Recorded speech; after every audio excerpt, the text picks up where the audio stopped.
Hello, and you're very welcome to Adapt Radio. My name is Dr. Claire O'Connell, and today we're talking about AI and digital propaganda. From the Adapt Centre at Trinity College, this is Adapt Radio, presenting groundbreaking innovations, one conversation at a time.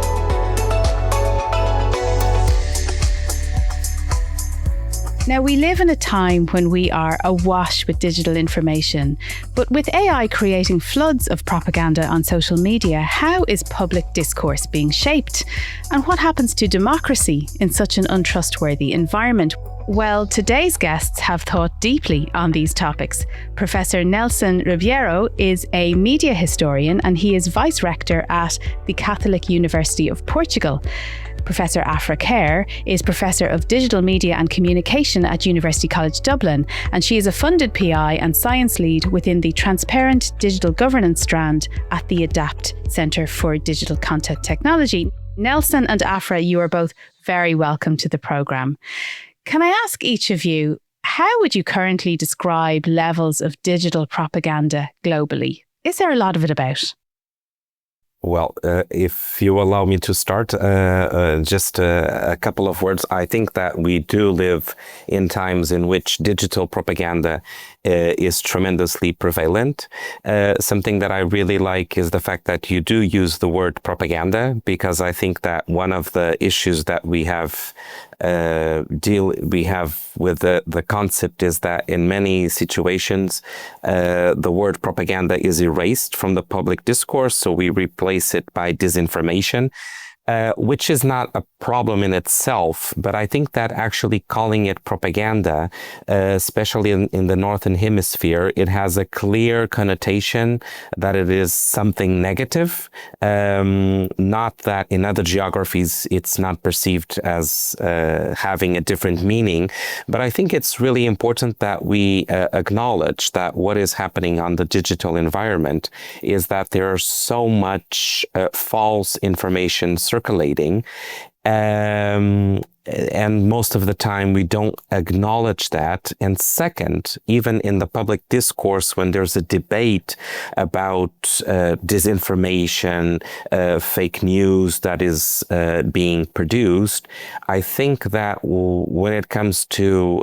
discussing the role of digital platforms and AI, we tend to focus very much on how they actually allow for disinformation to circulate, but we don't discuss sufficiently how much that circulation is now being hyper-customized, and how different segments of people, different demographics, people who have different political positionings, how we are all receiving different information on our different devices, which I believe has a very big potential in making our discussions more polarized. So that's actually something that worries me a lot, not only that there is massive disinformation online, but the fact that sometimes we don't even know what kind of information people who we know, our neighbors, our other family members,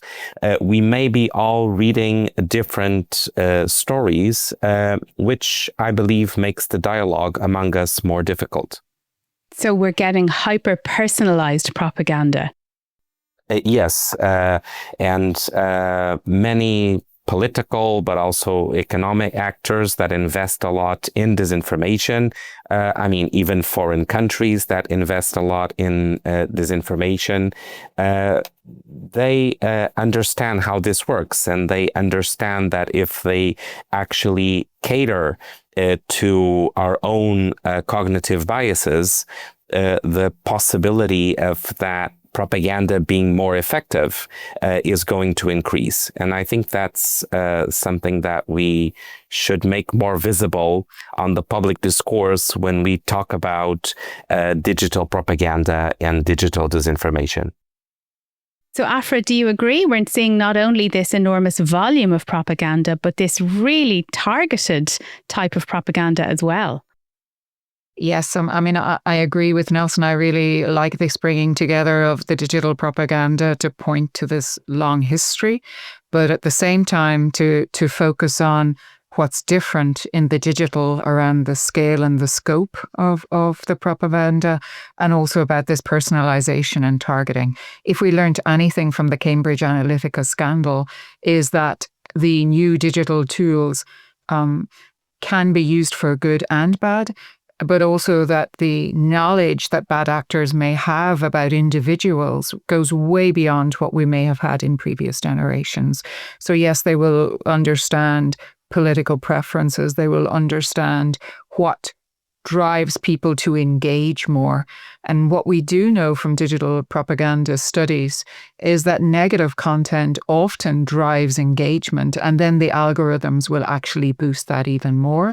But it can also be boosted artificially by bad actors. Okay. So then it gets so it's like a circular, vicious circle. So the negative content will get picked up by the algorithms, but it also can be artificially boosted by bad actors to spread even more. And what we are starting to see is that around targeted events, whether it be a war, whether it be an election or something else, Right. we can see the ramping up of targeted information in different regions of the world and targeting of certain people. And why this is a problem and why we might relate this to democracy is that in current political systems in many countries, particularly electoral systems which have a first-past-the-post type of system, you actually will see that certain people can get elected with very small margins. And so this sort of manipulation of an electoral system can sway towards particular actors. So we can see people who are trying to influence elections as well as trying to influence public discourse, and in some cases really swaying people's opinions on different topics, whether it be migration, whether it be vaccines, whichever kind of topic the bad actors are trying to amplify and influence. So yes, there are a lot of in increasing levels, but I think the forms and the ways in which it is being used are quite different from before. And that's where we need to be vigilant and look at what policies and actions maybe previously that worked previously maybe don't work now. And I guess that's a real active area of research for many people. And how is AI changing the landscape here? Because misinformation, disinformation, propaganda, that is not new. But what's AI bringing to this? How is AI fueling the spread or the scope or the personalization of this disinformation, this propaganda?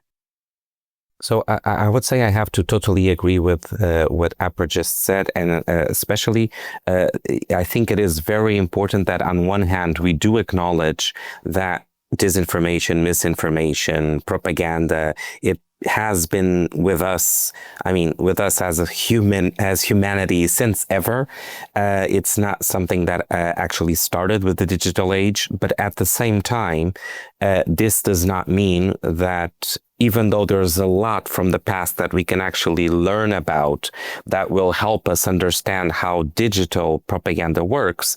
But of course, there are lots of new features that are brought by the digital environment, and that makes the phenomenon different. And I think that some of those differences, of course, they come from the scale, also the speed. Today, disinformation just flows at, it's basically instantaneous. When we think about what happened throughout the 20th century, you had to design a propaganda campaign. Then you had to get the different media in which you were going to place your false message. Now, this is almost instantaneous, so it makes it much more different. And I would also say more dangerous. And the role that AI is playing, and that probably will even be playing more in the near future, is that it actually helps speed up the process of creating propaganda content.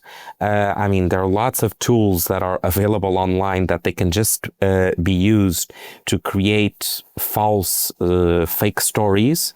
One of the things that we do know is that stories that induce fear, that are more emotional, that also are entertaining, they spread much quicker and they reach more people. AI is an important tool in the creation of such stories. And second, AI can also be used, and actually is being used, as Aphra also said, to disseminate disinformation in a targeted way. So to actually ensure that specific messages are through algorithms, they are reaching specific targets. And I believe that the role that AI is playing in this particular is something that we should be giving more attention to, because as was mentioned before, there's a lot of attention about disinformation, particularly in specific events when there's an election, for example. But we still discuss very much how digital media are allowing the circulation of fake information. Mm-hmm. I think we are not yet discussing enough how much this is now very much customized, which I believe is one of the major differences from how propaganda was operating in the 20th century. Not saying that in the 20th century there was not an attempt to also rephrase messages for specific targets, but it was not the kind of hyper-targeting that we have today. Sure, absolutely. Well, let's remind ourselves, we don't have to look very far to look for examples of these, but let's remind ourselves of some recent events that did spark quite a bit of disinformation online. One was in Ireland, where we saw a shocking and very upsetting situation in Carlow, where a young man fired shots in a shopping centre and then died by suicide. Information very quickly, instantaneously, as you say, Nelson, went up about that, about the number of people who had been shot, or the nature of the event, etc., all of which was incorrect, but it may have fed particular agendas. We also saw in Spain and Portugal, in the Iberian Peninsula, we saw a large-scale power outage that again was a trigger for a lot of mis and disinformation. Should we just expect these kind of responses now, and we just have to sort of take everything with a pinch of salt when something happens? Well, maybe if I could say, I think this example and some other ones we can point to, at least in the Irish context and internationally, illustrate exactly what Nelson was saying. So we see changes in how content can be produced because of AI. So it is the speed at which it comes up. It's also the fact that there's a particular playbook almost that has now been recognized by certain actors within society. And in these sorts of shootings, it's usually a very racialized discourse, which almost immediately, without any evidence, starts to be disseminated. So we see changes in what can be produced, and we see how quickly it can be distributed because of the use of AI and digital tools. We're starting to see a very similar pattern here. We have international actors who know nothing about the local context, who immediately jump onto and amplify these debates and discourses. And we saw that also where certain high-profile American technology people started to make comments on British elections, the German elections, the Irish elections even, right? Without knowing anything about the local context. So we have people commenting at a distance about things that they know very little about. The kind of third area I think that's quite interesting here is that we're seeing a change in the responses now, both by local activist groups and by policing and other organizations, they're also starting to recognize the patterns here. And where, previously they had an established pattern for how they would engage with the traditional media and communicate what was happening, which was often to say nothing for a very long time until every fact had been established. Now, when they establish one of the first or second facts, they will put out some information to try and stem the flow of disinformation, to try and provide some factual information, maybe about the numbers of people involved, often actually to state the race or ethnicity of the people involved, to try and actually stave off the mis and disinformation about migrants in a particular country, which is often part of some of the use of digital propaganda in these cases. So we are seeing local agencies, policymakers starting to adjust their tactics.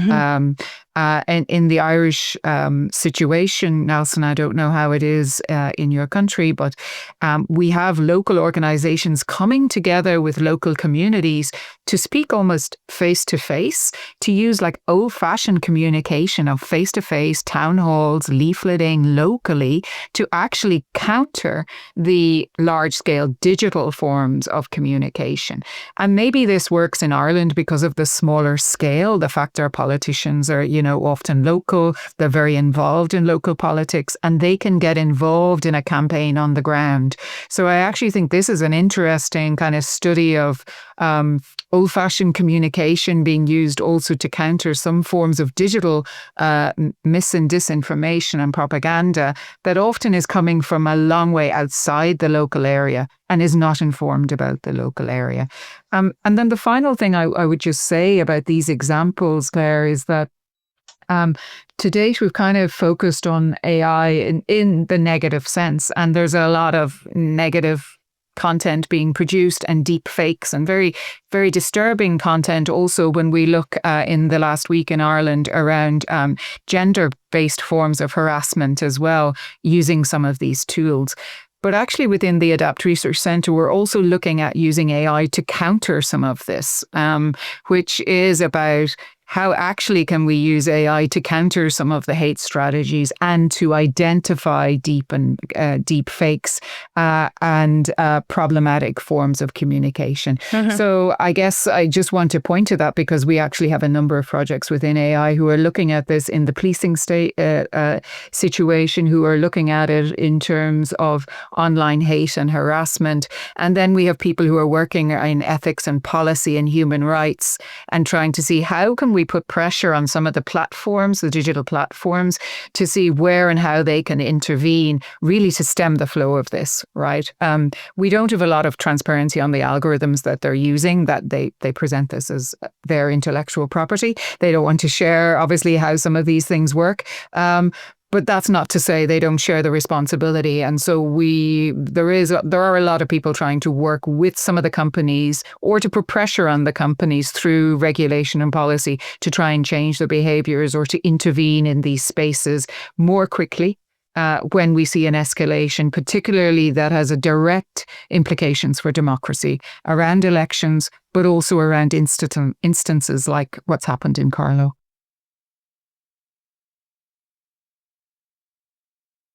Yeah, absolutely. That's interesting that there are lots of different prongs, to the approach for tackling it, ranging from AI itself to, as you say, just getting out and speaking to people. And there are different time frames over which you're looking at this problem as well. Nelson, what are you seeing in Portugal? Do you see a similar approach being taken there? Well, unfortunately, not yet, and I hope it's yet the important word here, and that things will change in the near future. I think that in Portugal, maybe. I don't have empirical evidence on what I'm going to say now, but I would say that maybe because the phenomenon of online political propaganda was more recent than in many other European countries, I think we're still in a stage in which it's now becoming more visible. and people are now starting to discuss it, but we are still in a very early stage of thinking about different strategies to counter it. Like it seems like in Ireland, you are a few steps ahead. Because I would say that it was mostly in the last 2-3 elections that took place just in the last 2 years that online disinformation really became something very visible and especially produced by local actors. It's not that there's not a kind of a international playbook that is also being used in Portugal. Of course, we are not isolated from the world. But contrary from other countries, we haven't seen yet evidence of foreign interference. So it's much more local propaganda that is being produced, and it's especially on platforms that cater to the younger people. And it looks like more traditional parties, they are not really investing. They still don't know very much how to use platforms like TikTok and Instagram, while others who invest a lot in creating content that especially appeals to fear.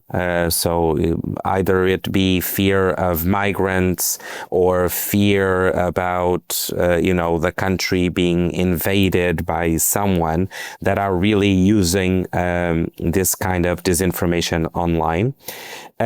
So I think we are very much in the middle of trying to understand how can we as a society deal with this. Something that I would also like to say is that the situation that we had in late April, when there was this power outage in Portugal and Spain, I think, it was obviously a terrible event. However, from the perspective of disinformation, it was also so instantaneous that false stories were circulating. The most famous one being a statement by the president of the European Commission saying that it was caused by Russian interference, which, first of all, was not the case. And second, this statement by Ursula von der Leyen was never made. So all of this was fake. But what I wanted to say is that I think it was maybe one of the cases that made a lot of people in this country, at least, aware of how much disinformation has now become somehow inevitable whenever there's this kind of events. So now you see that people are a bit more aware because, this was a very... it was a major event. It was affecting, of course, people's lives. People were actually not sure if they could get access to food. So everyone was really much concerned and paying attention to everything that was coming out. So I think there's a lesson to be learned there.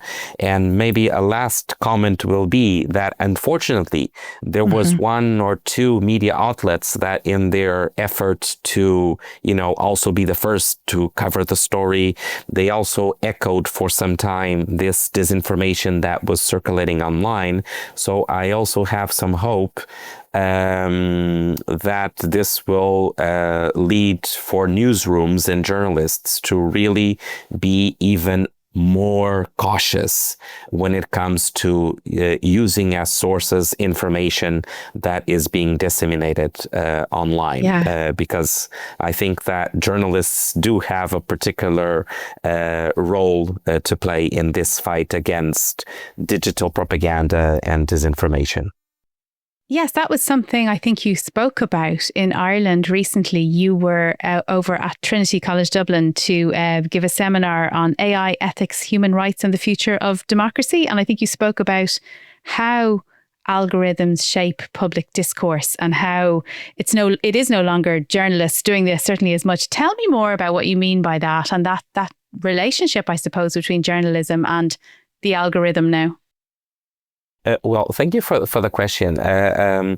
One of the things that I've been thinking is that, just until 10 years ago, or maybe 15 years ago. But what I want to say is that by the end of the 20th century and during the first decade of the 21st century, there was a huge wave of optimism about what digital media would bring to the public sphere and to the public discussion that we need to have on policies that affect our everyday life.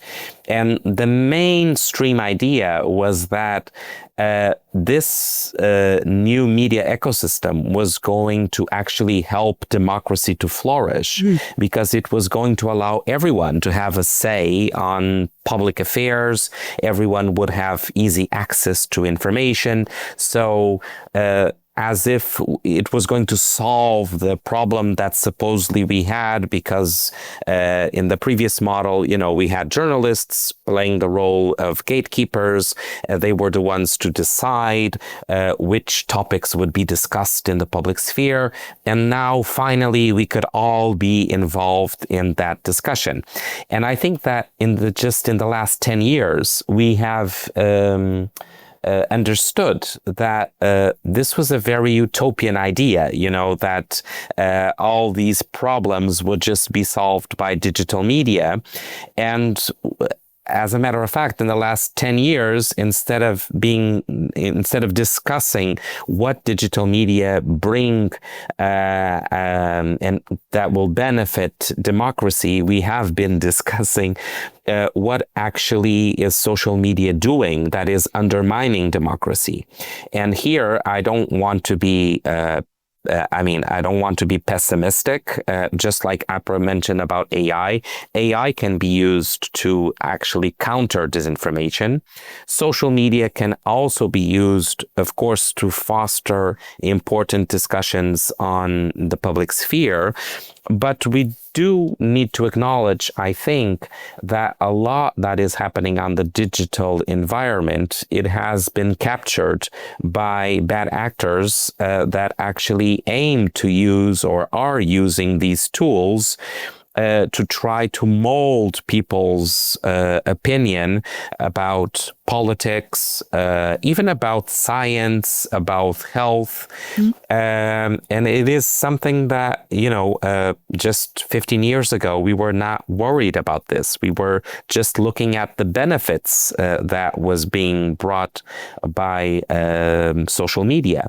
And I think that we do need to have a much more balanced view on this, that, of course, there's a lot of good consequences that are coming out of the new media ecosystem, but there's also a lot of negative consequences. And if we do look at how the trend is going for democracy as we speak, it's actually not good. I mean, the number of democracies is not increasing, it's actually going down. Of course, I think it would be totally unfair to say that this is the consequence of the digital media ecosystem. But of course, the digital media ecosystem also plays a role in this. So we should be more cautious when jumping to say that, we have a new technology, it's going to allow democracy to spread to the entire world. I mean, we had this discussion with the Arab Spring.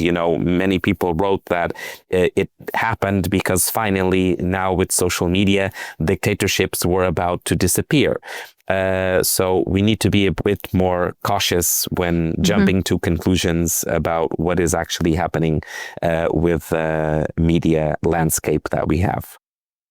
And what about the power of people for democracy? So that sort of personal level of responsibility and how people react to what they see online, particularly, during a heightened time like an election or after a major event, how can we build that sort of resilience among individuals so that even at a time when maybe they're a bit fearful, they don't immediately believe everything they're seeing? Well, I guess we can point to some tried and trusted kinds of solutions that we can probably update for the current predicament. So I know Nelson and I have both been active around media literacy initiatives. So how do we take some of the kind of traditional approaches to educating people around the media and update them for the contemporary context? So I've been involved in a project called AlgoWatch, and we're developing resources which are tailored towards AI and algorithms, and actually bringing them, co-creating them, and then bringing them into situations with young people, with secondary school students, also going into libraries and going into other spaces where other groups can be educated who maybe don't have access to the resources or the knowledge about these technologies. At the same time, though, I'd be very cautious about saying this is a personal problem. Like this, well, when, many people will share content in good faith. So they will share content that may have been shared by a trusted friend. They may have shared something very quickly without reading it in detail. And in fact, sometimes the people who are creating, as Nelson pointed to in the Portuguese case, creating mis and disinformation are actually people in positions of power. So this is not a problem that we can place on individuals and building individual resilience. I think this has to be a multifaceted approach. I'm struck by, in our project AlgoWatch, actually in France, media literacy is compulsory in secondary schools. Now, that is not the case in Ireland. So it's an optional short course that is taught. And there's some elements in our English curricula around understanding how media work. But we don't have a very kind of structured approach to dealing with and educating people around how the media work. And if we do, it's often looking at maybe more traditional media, whereas what we know from the research is that young people are getting their first smartphones at 13 or younger. So it's way too late to be thinking about having these conversations like when they get to college, or having these conversations at transition year, right? So I think, our departments of education, I think other actors, who are involved in education more generally, or who are thinking about how democracy works, that, we need to get real about this and think about it at a much earlier stage with young people. And then we need to get real with, and we're attempting in Europe, I suppose, in terms of regulation of the big companies. It's not always possible because of the scale at which they work to necessarily stop everything from being shared online. But we know that they can remove things an awful lot better and an awful lot quicker than they probably do at current, given the profits that they make. And they can certainly employ more people as well as more digital tools to do it, because the digital tools are not sufficient on their own. So there's a literacy part to this. There's a policy part to this. I would certainly say there are some tools that we probably could use in a better way. Going back to it, we know at this point that codes of conduct and ethics have a role and certainly are useful in terms of working with and having discussions with the designers of technology about issues that may be not part of their education. So who's writing the algorithms, who's writing the AI tools? Often they go through a course, a computer science course, an engineering course. They don't focus on democracy. They don't focus on the issues that might happen after people are using these tools. So there's, conversations there that we've been having in ADAPT with people who are working in all of these different disciplines to try and look at what might be the impacts of what they're creating. Unintended, maybe, consequences, but you still can plan for many of these. We have seen this now in sufficient areas to start to plan about it. What worries me is we still keep making the same mistakes. What worries me is that we've kind of seen what have happened with the last generation of social media platforms, where we said no regulation. And now the pressure is coming on no regulation on AI. This is the real current debate at the moment, right? The major North American companies who are basically the biggest actors in AI, who are dominant in Europe at the moment, are against regulation against regulation at various different stages. And we saw what happened when we took that approach less than a decade ago, I would say, with social media platforms. So this isn't an individual thing. While individuals can take responsibility for certain elements, this is definitely a societal thing. And this is definitely something at the European level. We should be pushing for much more action in policy, and then where that's not sufficient, in regulation as well. Well, if you allow me just to add a few notes, I totally agree that media literacy, it's not going to be the solution, but it should be part of the solution. Because as Aphra just mentioned, this is a societal issue. But it can have, of course, an individual dimension if we do train starting with very early age, students, so the new generations, to be actually more aware of this. So we also have a couple of initiatives in media literacy here at the Catholic University, especially in our Research Center for Communication and Culture. And we're trying to map actually even college students, how much they know about how the different media, including digital media, how they work. And let me be honest that the results are not amazing, in the sense that younger generations, that we always think of them as very tech competent, and of course they know how to use those tools, but it doesn't necessarily mean that they understand how those tools work.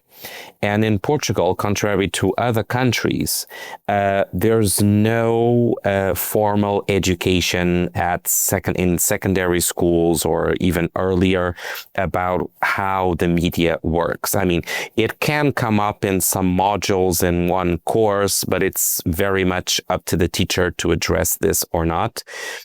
So I think we should be doing something more systematic, even because what we are seeing today is that, regular citizens, they just easily become part of what is normally called participatory propaganda, in the sense that they themselves become actors of propaganda because they decide to share something that they saw online. It's very entertaining, it makes them laugh, or it's something that frightens them and they think they also need to share it. But of course, it's only after they share, if they ever do, that they will check the sources and understand that this is probably not even true. So I think that we should do something to make people and society more aware of this. And the second point, which was also mentioned, is that I think there are a lot of institutions that should play a more central role. One would be universities. And this is a discussion that we actually had at the symposium in Trinity College, which is in most countries, or at least in many countries, it is possible that you are an engineer, that you are working in AI, but you never got any kind of training in ethics, in politics. So you're really just focusing on the tech side of these new technologies, and on the other side, it is also true that sometimes we're training people more in the humanities and social sciences to think about democracy, to think about social trust, to think about ethics, but we don't train them very much on how to understand how algorithms work, how these technologies work. So I think that universities have a particular important role here, and so does regulation. And I know, and this is just trying to echo what Aphra already said, I know that we are in a moment in which even the idea of regulating the digital media ecosystem seems very controversial, and also regulating AI, immediately it comes attached with this idea, so if you regulate more in Europe, this means that Europe is going to be behind all the other players that are going to advance without any kind of regulation. But I do think we should actually invest in understanding that there are things that can be used to at least try to control the level of disinformation that is circulating, that probably is not going to play against, innovation and Europe becoming more entrepreneurial when it comes to developing AI and the digital media ecosystem. Well, it certainly is an issue that affects all of society and does definitely need sort of a multi-pronged approach to dealing with it. Thank you so much, Aphra and Nelson, for speaking to us today about digital propaganda. And if you would like to find out more about the research generally in this area, you can find lots of information in the show notes and at www.adaptcentre.ie. That's it for our podcast this time round. Until next time, from myself, Claire O'Connell, Slán, and thanks for listening. The Adapt Radio podcast is brought to you by the Adapt Centre at Trinity College Dublin. Find out more about their extensive research work at adaptcentre.ie. Join us next time to hear about more groundbreaking innovations. To get new episodes automatically, just click the follow button on your player right now. The Adapt Radio podcast is produced by dustpod.io, with episodes monthly on Apple, Spotify, and wherever you get your podcasts.